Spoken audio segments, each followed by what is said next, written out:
Welcome to Withdraw Consent. I'm Victor. This is Jack. So I hear AIPAC is a really America first, like patriotic group. Yeah, all about just America. Wonderful. No, I'm just kidding. This is the worst group. There's Okay. lots of them. Lots of worst groups. It's the worst group. Okay. Okay. So what do you think AIPAC stands for? Do you have any clue? I have no idea. Okay, I literally did not know what it stood for until I was researching this yesterday. Okay. And then do you know what they do? It's zero idea. Okay, so I just know that they're a lobby for Israel. It's the pro-Israel lobby. Oh, So okay. that's all I know going into the research, Okay. you know?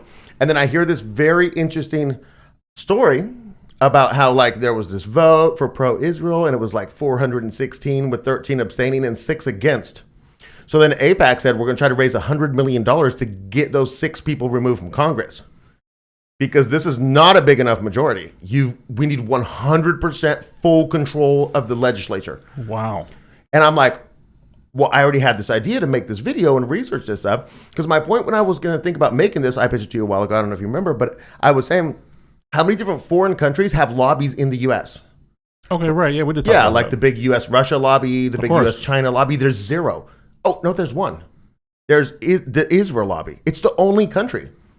So imagine that there was a Mexican lobby and they were pushing for us to give just all foreign aid to Mexico. Or just more open borders. Or More open whatever. borders. Yeah. Yeah.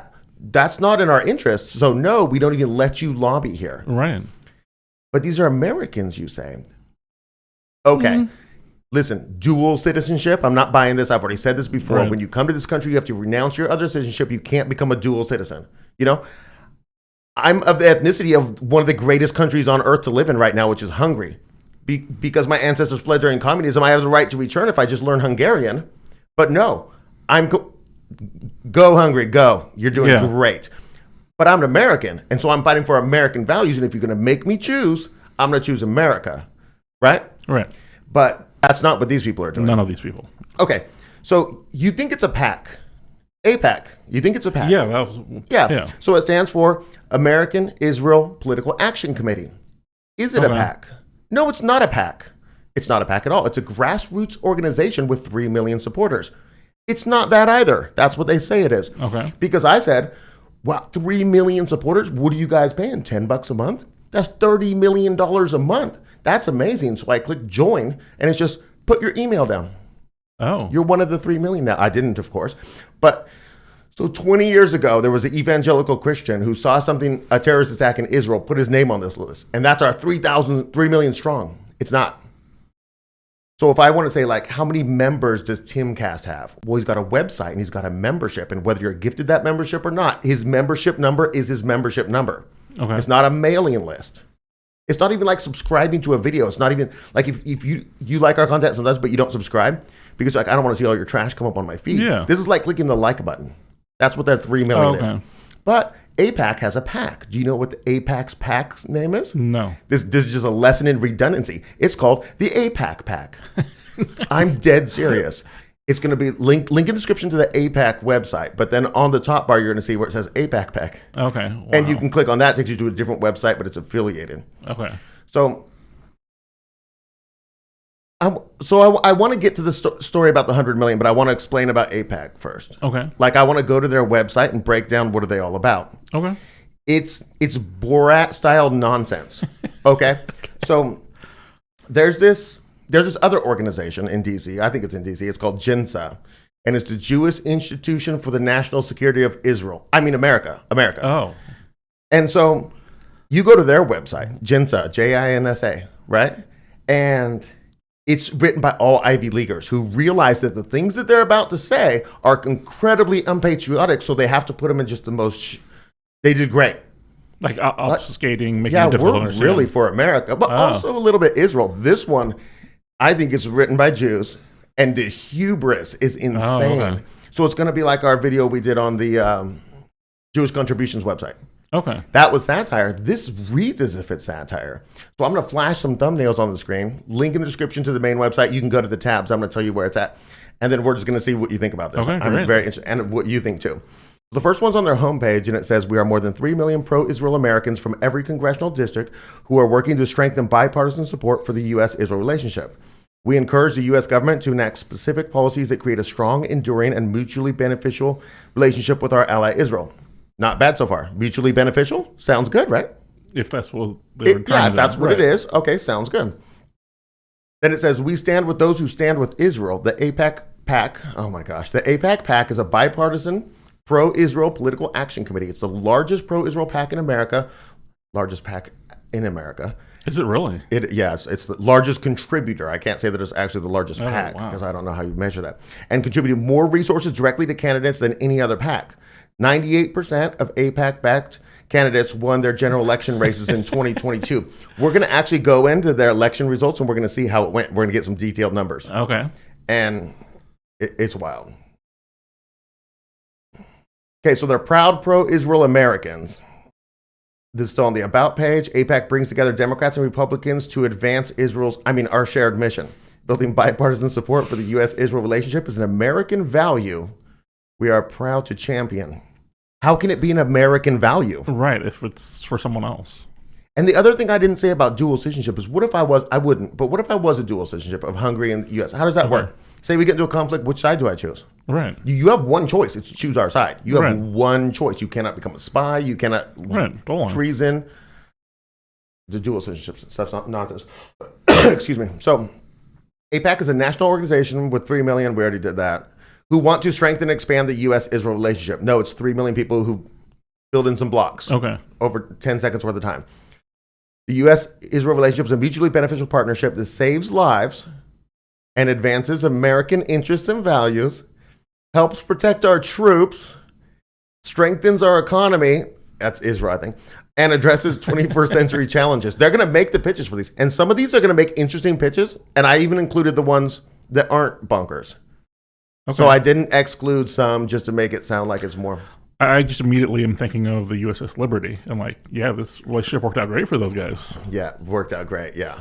Okay, so now we're going to go to the policies page, which is the second tab across the page, and it's going to have 6 different policies. We're going to go over them. Okay. Now they do this thing where they put in light blue, they put all the dirty stuff that they're not supposed to be saying out loud in the Israel flag color, Oh, okay. which is the same thing that I do when I make the thumbnails. Okay. You know, when it's Trump's new war platform, it's probably going to be in light blue because it's Israel's war platform. You know what I'm saying? So I love that they do that. And if you look at this thumbnail, if this thing on the screen right now, you can see the U.S. star on the left side faintly, and then the Jewish star on the right side. Oh, yeah, sure. I just picked that up. Okay.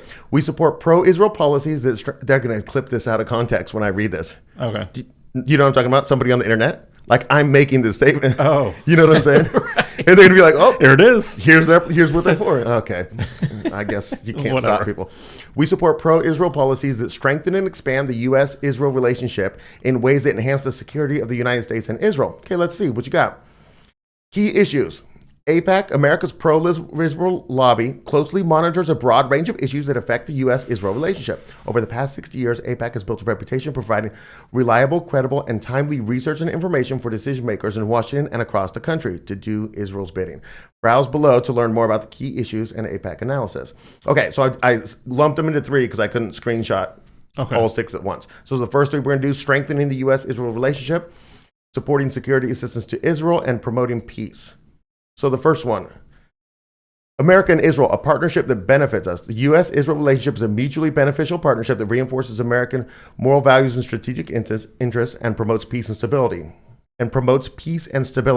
Mm-hmm. Clearly. Yeah, we got all the peace. But what about the moral values? Like, Yeah, that's a good point. So just nothing in this statement is true. right, that sentence is just, it's nothing. Reinforces America's moral values. False. False. And strategic interests, tiny bit, promotes peace and stability. And then that's the opposite of the truth on the last one. Right. It's because, like, you remember when Trump was working for the Jews, I mean, for Israel, not the Jews. I don't mean that. I mean, for the state of Israel, and he killed Soleimani. Mm-hmm. He did it to destabilize the Right. region. So he assassinated a man to destabilize the region so 2 countries who wanted peace would not have peace. Right. That's the opposite of stabilization. That's okay. That's right. I don't think I got to explain that. This relationship with the only democracy in the Middle East is a key pillar of America's regional security framework. Mm-hmm. What do you think? Only democracy. Yeah. You want to tell them the story or what? In case they didn't know. Yeah, well, we, Libya had a What is it? Direct Direct democracy. Yeah. Yeah, that was working great, and we bombed them back to the Stone Age, and now they don't have that.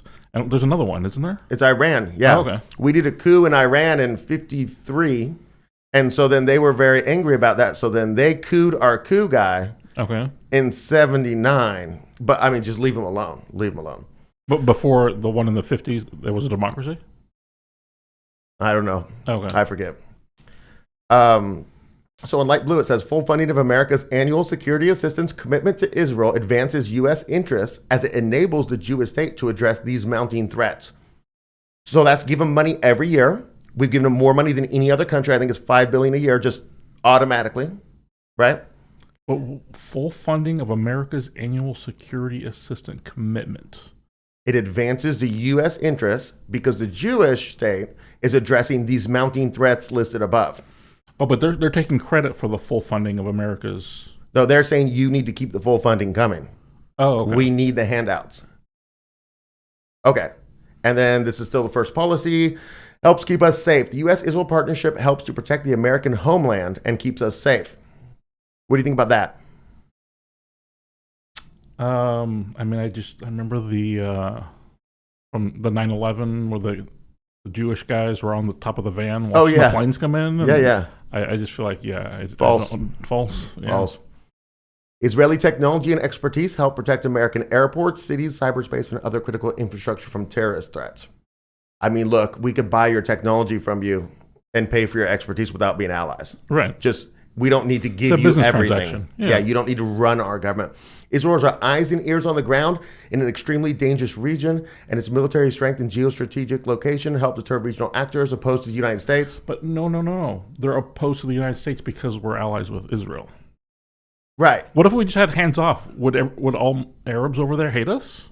Right. They would dislike the way we live. Right. Because of the things that we want to fix in our society, like the different perversions, we'll say. But no, I think things would go pretty good. Yeah. And so it's like, so they do make a point here. I'm just going to leave it though, because later on there'll be a slide that'll be more. They're going to go into it harder, and I'm going to make my point on that. Invaluable bilateral intelligence cooperation helps secure Americans at home and prevents attacks against Americans abroad. That's the one I'm going to talk about later. Okay. Still first policy promotes our values and interests. Israel is an anchor of stability. Amazing. In a highly volatile region, embodying our values of democracy, pluralism, how dare they say pluralism, and the rule of law. Israel is a reliable American ally. Reliable is the USS Liberty, baby. You know? Israel's a reliable American ally. Do you know what came up the other day? No. It's a Army intelligence report from 9/10/01. Okay. Right? And it says that the Mossad is highly unpredictable, right? And that they may be intending to carry out a false flag attack on the United States. Oh. The totality of the report is that the Mossad is more of a danger to the national security of the United States than Arab terrorism. Okay? That's 9/10/01. Literally, you can't make this stuff up. And what was the source? Like who did it was that the come Army. From? Oh, it was the Army. It was the Army intelligence, yeah. Okay. Back to this. Back to this trash. Israel is a reliable American ally sustained by a robust judicial system, free and fair elections, and full voting rights for all of its citizens, just not the millions and millions and millions of Palestinians. Right. Okay, look, here's what happened. They annexed Gaza and the West Bank. Okay. So those are now ours, but no rights for you. Oh, okay. But see, if they're not yours and they're kind of ours, but we don't have a lot of rights, that might fly. But when you say they're ours, now what are they? Right. Residents? So if I took 10% of Americans and said only 10% are citizens, then I treated the rest like trash and just sent the jackboots in on them. And I'm like, but all my citizens. You know, right. It's a half. You've limited, yeah. The United States and Israel share interests in deterring war, promoting stability, and creating lasting peace. Opposite. Right. I'm sorry, the U.S. wants the war too, against the will of the people. Right. Okay. Still on policy one, protects our troops. Israel's determination to defend itself by... Wait, what? Israel's determination to defend itself by itself. Never has been a thing. Insane. Limits the number of U.S. personnel needed in a dangerous region. How many personnel do we need in Afghanistan and Iraq? Right. And, oh my goodness. See, this is why I'm telling you, an Ivy Leaguer didn't write this. Right. The JINSA website is not like this at all. Through cooperative defense programs, the U.S.-Israel partnership has improved our military technology, helping us to counter missiles, tunnels, and unmanned aerial systems, enhance U.S. attack capabilities, and improve systems defending our personnel. I'm going to hard pass on all that if this is the cost. Yeah, totally. I'm sorry. We can figure it out. A world leader in combating PTSD, Israel is also working with the United States to help prevent and treat PTSD of American troops. We can handle that because they got the PTSD from your wars, from just getting dragged and dragged and dragged, and thousands and thousands and thousands of our boys dying, and then tens of thousands getting injured and have PTSD. Yeah, I just want to go back to the thing that you said. It's not worth it. Yeah. The cost isn't worth it. That's improvements for Israel. We're not worried about those things that they listed. The tunnels and you know what I mean? Those are all things that help Israel. Right. But they're trying to play it like, see, enhance U.S. attack capabilities. They're trying to. But you're right. It is pretty lopsided. Okay. The addresses 21st century challenge. Israel is a world leader in many of the arenas that define 21st century progress. Jewish state is our partner and pioneer cutting-edge solutions to challenges like cybersecurity, healthcare, artificial intelligence, water scarcity, food security, climate change, and renewable energy. The strong U.S.-Israel relationship helps both countries confront emerging and mutual challenges. I don't know anything about what Israel does about any of that stuff, but just based on track record, I don't believe anything they said. But even if it's true, that's all things we do with people that we don't arm back, get us murdered, get all into over wars the country. with. Yeah, totally. Okay. Invest in our economy. Israel invests in our economy, creates American jobs, and promotes American innovation. The combination of U.S. exports to Israel and direct Israeli investments in the U.S. is responsible for nearly 100,000 American jobs, and America is the largest investor in Israel. Israel provides a place to do business for more than 2,500 U.S. firms. Israeli firms represent the second largest source of foreign listings on the NASDAQ after China, and more than Indian, Japanese, and South Korean firms combined. As Israel's economy and technological prowess continue to grow, both America and Israel benefit further from their wide-ranging economic partnership. What do you think? Economic doesn't matter. Yeah. We do economic. We don't got to be your daddy. War buddies. Well, we're not the daddy. We're the dad who just gets abused by the kid all the time. Right. That's who we are. And beats up his friends. And just steals his wallet. Yeah, and then forced to go beat up his friends, even though we're like, I don't like violence. Okay. Confronts common threats. Common threats. No. Okay. The United States and Israel face many common threats, including the proliferations of weapons of mass destruction. They're talking about Iran. The growth of state-sponsored terrorism, which is because of our support of Israel, and the spread of Islamic radicalism. Israel is on the front lines in the Middle East, confronting shared enemies and serving as a capable and strong American ally. But they're only shared because we're your ally. You know what I mean? And because of all the things we've done, like we couldn't extricate ourselves easily now because we've done so many things to all those countries around there. But we could start the path to. You got to start sometime. But if you just pulled out everything, all monetary support, all troops, and everything, they may not admit that we're going down on their list, but we're no longer in anything to the I would rest publicly of the people apologize. I would definitely. I would say Iraqis. We've been the worst. Yeah. Yeah. Okay, so now this is the second policy. And they get shorter and shorter, so it's not going to drag like this. Supporting security assistance to Israel. We talked about this a little bit. America is more secure when Israel is strong. So Israel is kind of weak right now because they're attacking the Strip. Okay. Right? And they're threatened from Hezbollah. Does that make us stronger? You take a flight right now and see what happens. They're going to say, warning, don't travel out of the country. If you do, at risk, because Americans in any airport in the world are at risk. Oh, wow. So they're making us strong. Okay. Great. Israel faces an unprecedented magnitude and variety of threats stemming from the growing instability that they love and they foster, perpetuate, and chaos gripping the Middle East.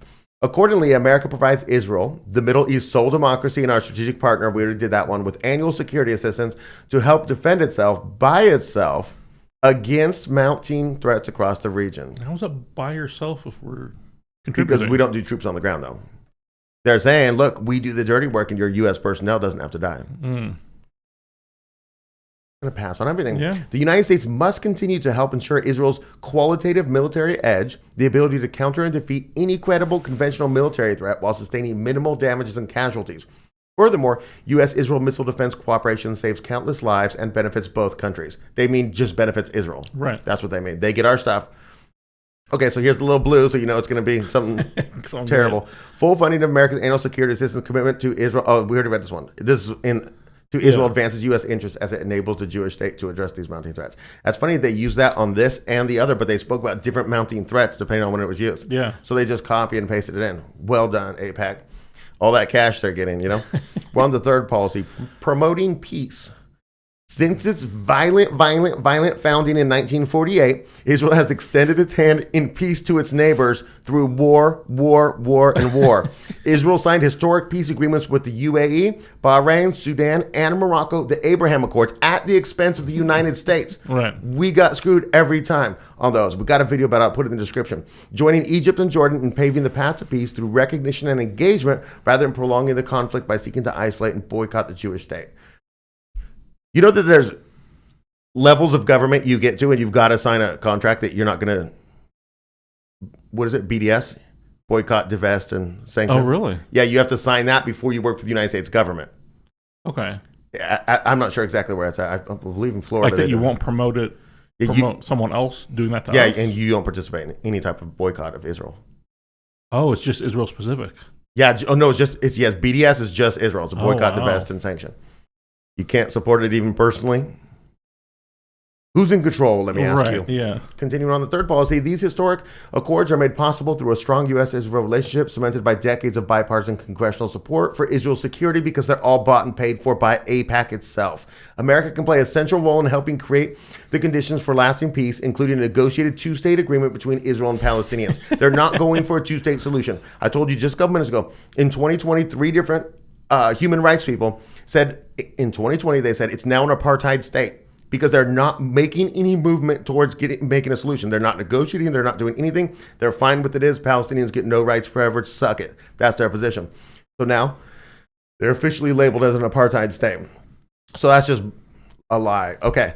Now the little blue writing. A viable two-state agreement is only attainable if America's support for Israel is ironclad and the Jewish states knows it can take risks for peace because its ally and partner has its back. Yeah. False. Total lie. Well, I mean, it's true in that Israel feels like they can do whatever they want because we back them. Right. But they're tying this to peace. Yeah. But if they said the risk knows it can take risks for territory acquisition, right, for mass slaughter, then America's got your back. But if America pulled back, they would literally have to go talk to the Saudis. 100%. And they would have to say, calm down. I know we're terrible. We put a new leader in. We're not like that. You know what I mean? Right.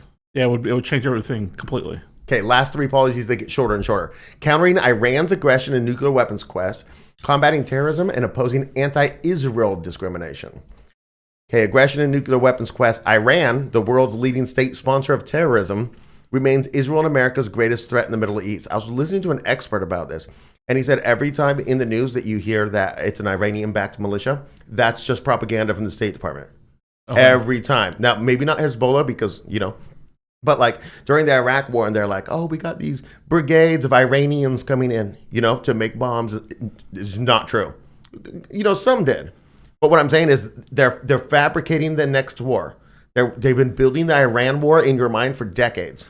Oh, so it isn't that there are other people. Those people aren't even doing the thing. No, they're Iraqis. They're Iraqis doing it. And there's a few Iranians, but it's not like Iranians like, send them in. You know what I mean? Okay. No, it's a few people cross the border. A few people, RFK's Jr.'s kid went to fight in Ukraine. That doesn't mean... Okay, gotcha. Ukraine is backed by the U.S., but whatever.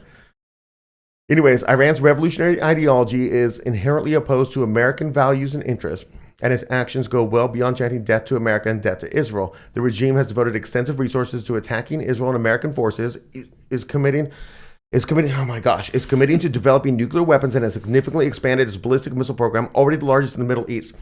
Look at, right now they're attacking our bases that shouldn't be there in Syria and Iraq. Do you know what I mean? Yeah. Like our bases shouldn't be there. Right. Oh my gosh. Okay. I go back. If we broke ties with Israel, they're no longer going to be chanting death to America. They would not. They wouldn't care. A nuclear Iran would pose a direct danger to American interests. No American interest threatened. And unless the interest is Israel. Right. That's what they're saying. And an existential threat to the Jewish state. True story. Stop being a-holes.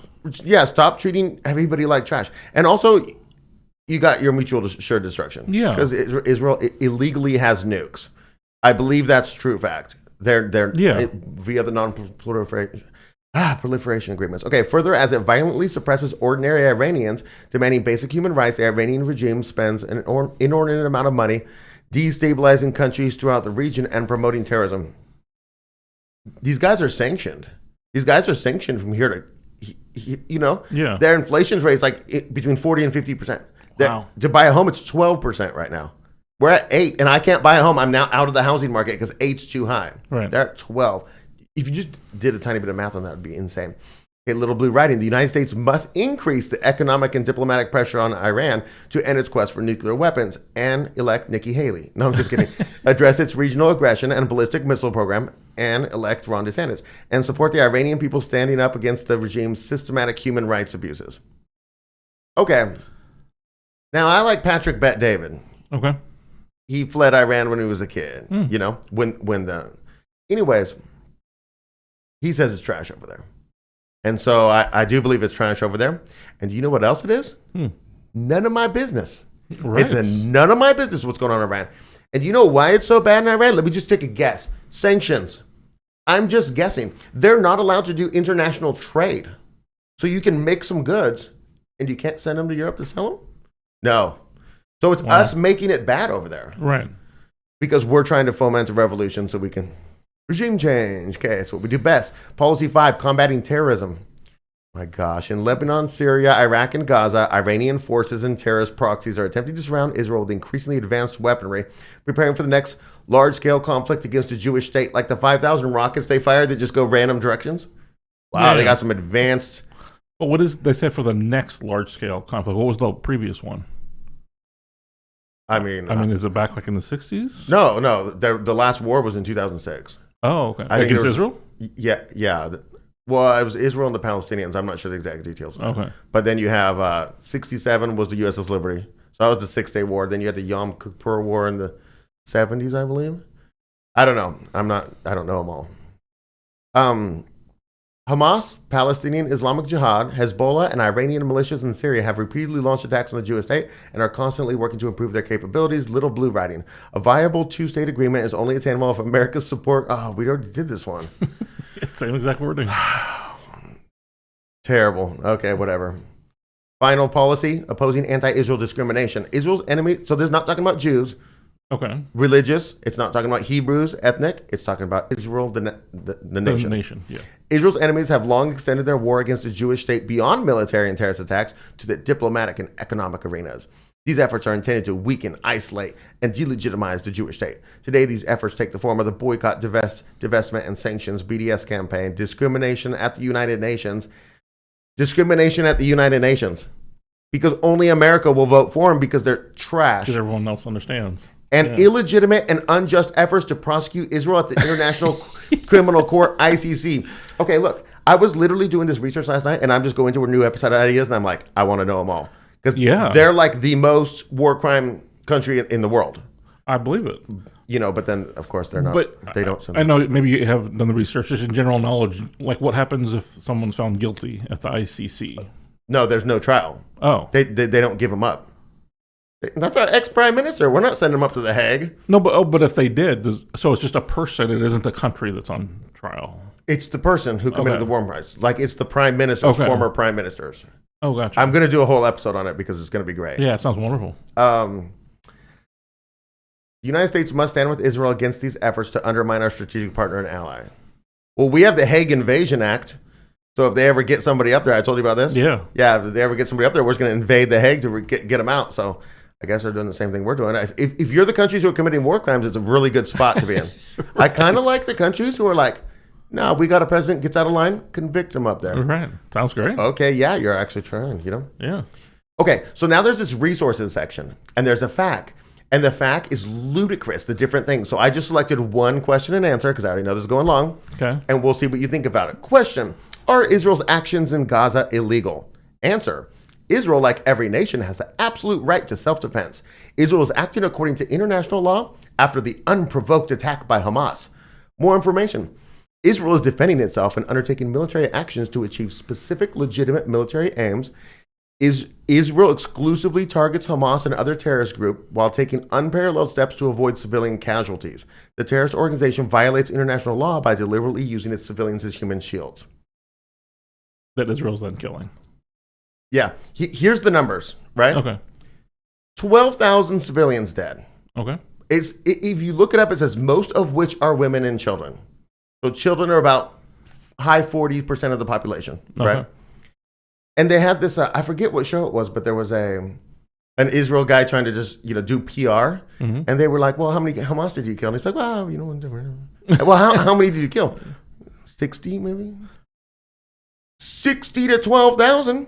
You're going to exterminate the entire the entire population, and there'll still be Hamas left over because those ratios don't. Do you know what I'm saying? Right. You'll be like, man, I needed some more civilians so I can get my, 300 to 1 ratio or whatever. But it's just about killing all of them. It's not about Hamas. Yeah, but they say it's not, right? Yeah. But even not killing them, just getting them to leave. They got to get them to leave so that they can never let them come back. Anyways, so there's a bunch of questions on there if you want to look at it. Okay, so now we're going to go to the pack. Okay? And it's a PDF file, which I'm going to link below. And I just took some screenshots of it. It's great. Okay? So this one says, standing with those who stand with Israel, leading the fight to strengthen bipartisan support for the U.S.-Israel alliance. Being pro-Israel is good policy and good politics, they say. It's good politics because you win. You understand what they're saying? Right. You do Israel's bidding and you will win. It's good policy and politics. Yeah. $17.5 million contributed. More than 6,000 Americans contributed more than $17.5 million to support pro-Israel candidates. Okay, check us out. You hear that number? 6,000. Yeah, I was thinking that's very different than 3 million. So there's 3 million. There's 6,000 donators. So of the 3 million, I'm gonna guess 2.5 million are evangelicals who have never donated a penny. Right. But years ago they signed that little thing, sold their soul away a little bit, And then there's 6,000 elite, just fully loyal American Jewish people. Nah, you know what I mean? 98% won. We covered that. 13 defeated. So basically they ran against 13 non-Israel, and they defeated 13. Okay, next page. AIPAC's 3. So this is the AIPAC's PAC. AIPAC's PAC's 3-pronged political strategy, identifying and strengthening pro-Israel leaders. Look, it's not American. Right. Pro-American / Israel. Nope, just pro-Israel leaders. Ensuring pro-Israel candidates have the resources to win elections. Defeating candidates who want to weaken U.S. support for Israel. It's amazing. It's full infiltration. Right, totally.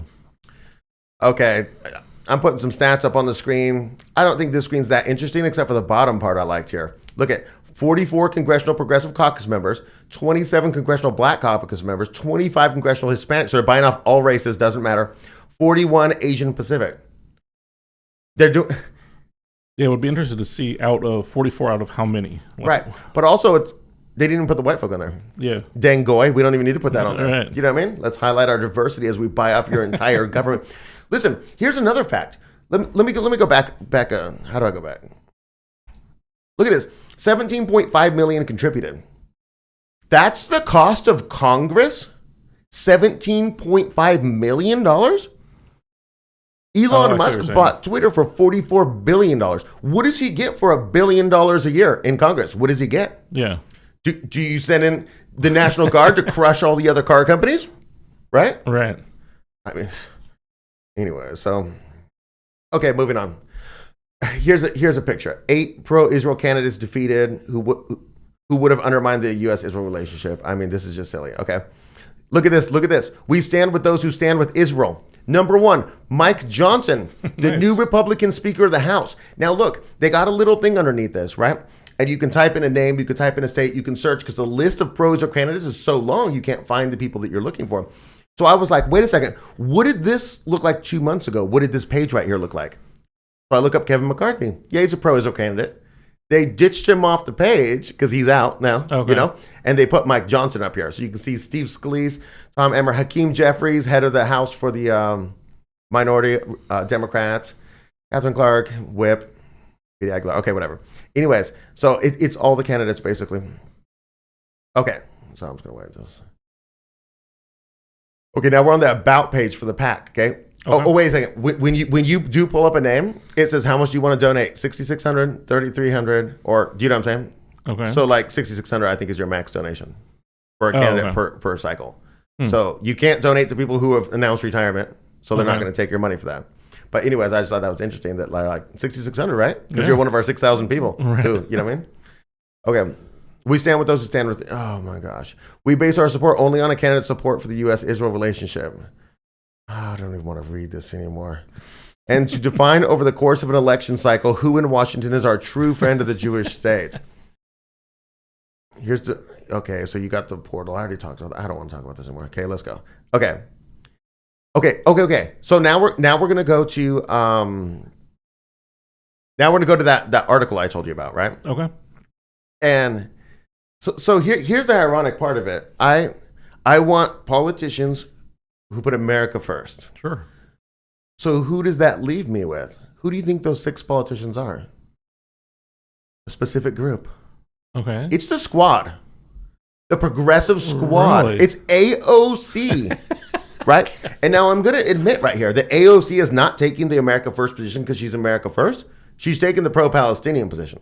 Oh. So if she had it flipped and it was 99% majority the other way, she'd be giving it all to Palestine and the Jews would just be getting blown up everywhere. Do you know what I'm saying? Okay. I mean the Israelis, not Jews. I specifically mean Israelis. So, but this is the position. So 0 for U.S., Okay. 99% for Israel, and a sliver for Palestine. Okay. But none for the U.S.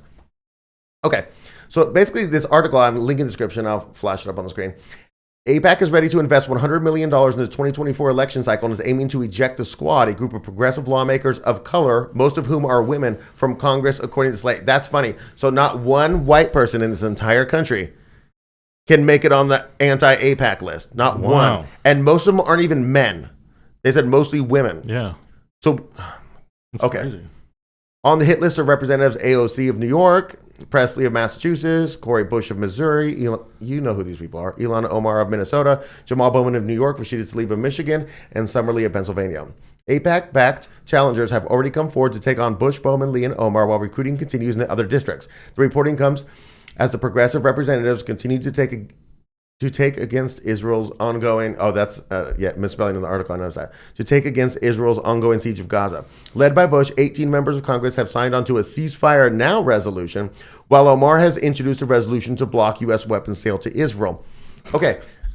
What's happening? Let me think. There's this great clip. So it's Mike Johnson, the new Speaker of the House, and he goes up in front of a crowd, and it's like, he says something just ridiculous. Like, he's like, to ask for a ceasefire right now would be unacceptable or something like that. And the whole crowd just goes up and, no ceasefire, no. They got their flags and stuff. And it's like, Republicans, America, Trump. But just a lack of self-awareness. America first, but let's support. I'm going to play him the Trump here. clip right now for 1 second. Well, I love Israel. I love Israel. Okay, so end of the article real quick. The Squad members' position is by no means fringe. Polling data for Progress found that 66% of Americans and 80% of Democrats support a ceasefire to save Palestinian and Israeli lives. Are you freaking kidding me? You know what I'm saying? Yeah. This is what the will of the American people is. 66% of Americans. I'm sorry, 66 is a 2/3 vote. Yeah. You could change the filibuster with that sucker. 66 That's is amazing. big. Right. You could make a constitutional amendment with that. Sure. You know, if governors and all that too, but I'm just saying. And 80% of Democrats, right, support a ceasefire. And you've got 18 members signed on to the ceasefire now resolution. Like 7 of them voted against it. You know what I'm saying? Voted Yeah. against Israel. 7. Vote, That's where we're at. vote harder. Vote harder. It's all going to, work in your Yeah. system. It's going to work. Right. Listen, AIPAC for treason shirts. I want a gallows and I want like a line of nooses, and then I want each letter just like hanging oddly. Okay, Nobody yeah. would get it. I would wear it. Right. You know. So coming to you soon. No, I was kidding. Anyways, that's basically my whole pitch. What do you think? Wow, it's phenomenal how it's just backwards. Everything is backwards when we're going through that site. But yet I can remember not too many years ago I would have read that and be like, yeah, back Israel, and this all is the truth and it makes sense. And I guess we're putting it into the context of knowing so many things. Not Right. all the things, but like the USS Liberty Right. and like the Mossad report that I talked about. And but if you've never gone deep into anything, all that it reflects the reality that you're told everywhere else in your life. yeah. Okay. So I think that I still feel like this is an important episode, though. Yeah, totally. Because I feel like it's for a America First person. Mm-hmm. And you've got to be able to see this. This is insane. Right. This is full control of your legislature. Right. For a foreign power. By a foreign power. And do you think Biden's running things? Because Anthony Blinken follows him around. I bet you he's got dual citizenship. I know he's of Hebrew ethnicity, but I bet you it's insane. And yeah, if you think it's mutual it's beneficial for everyone. Like, what do we get out of anything? Like, I want to tell you about the.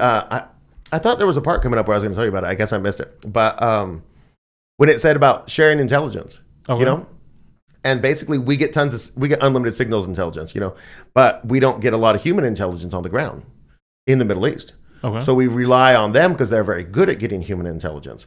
And so that is actually a positive benefit, we could say, from working with Israel. But the problem is we don't believe a dang word that you say. You can't trust them. So when you give us the intelligence, it's like, we could not have got this without you. Thanks, I guess. I'll throw it in the trash. Right. Do you know what I'm saying? Because they're the people who false flag you. Right. They're the people who machine gun your USS Liberty guys who are in their lifeboats. Right. That's these people who are telling you, yeah, it's okay, bud. It's Right. okay. It's an accident. Totally. You know, I was watching. I got to take a story real fast. Yeah. I was watching Tim Pool, you know, Okay. and then somebody's like, "But what about the USS Liberty?" And Tim's like, "No, don't, no." And then the guy's like, "Yeah, but I mean, they might have, you know, shot at the USS Liberty." And he's like, "You got to be really careful. You got to be really careful." And then the guest on said, "I don't know what you guys are talking about because everybody on this planet knows that Israel attacked that ship. Right. The question is, was it on purpose or not? That's the conspiracy theory." And Tim's like, he doesn't even want it to be mentioned that it might have been That's Israel insane. attacking. Everybody knows it was Israel. 100%. They admitted it. They paid reparations. They apologized. It was an accident. Question is it an accident or not? We got an episode on that. I'll put the link in the description. We mentioned it so many times. I got to. He's so weak. Yeah, I know. But he sells himself as a milquetoast fence sitter.